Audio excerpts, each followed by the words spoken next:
آج ہم علی اور سارہ کی کہانی میں کشش ثقل کے سلسلے کے بارے میں سیکھیں گے۔ علی اور سارہ اپنے پسندیدہ کارٹون سپر جمپ مین کو دیکھ رہے تھے۔ علی نے کہا، یہ سپر جمپ مین اتنی اونچی چھلانگ لگاتا کیسے ہے؟ کیا وہ کشش ثقل کو توڑ دیتا ہے؟ سارہ نے مسکراتے ہوئے کہا، نہیں، شاید اس کے جوتوں میں راکٹ لگے ہیں۔ مسٹر نیوٹن ایک سیب لے کے ہاتھ میں آئے ہیں اور کہہ رہے ہیں، کیا تم جانتے ہو کہ کشش ثقل کی دریافت ایک سیب کی وجہ سے ہوئی تھی؟ علی نے حیران ہو کر پوچھا، کیا یہ سیب بولتا تھا؟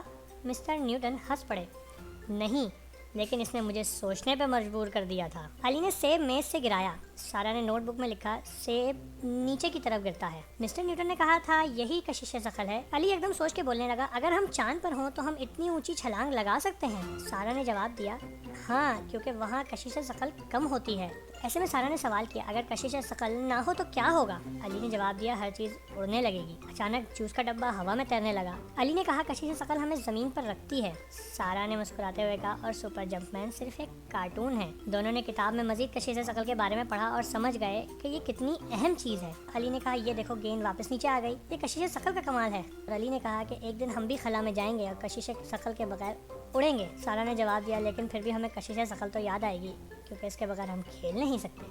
اس دن کے بعد سے علی اور سارہ نے کشش ثقل کو اپنا دوست بنا لیا۔ انہیں پتہ چلا کہ یہ کیسے ہماری زمین سے ہمیں جوڑے رکھتی ہے اور اس کے بغیر دنیا کا تصور کیسا عجیب و غریب ہو جائے گا۔ اب وہ سمجھ سکتے ہیں کہ چھلانگ لگانے پہ، گرنے پہ چیزیں کس طرح کشش ثقل کے دائرہ کار میں رہتے ہوئے کام کرتی ہیں۔ پھر ملتے ہیں، اللہ حافظ۔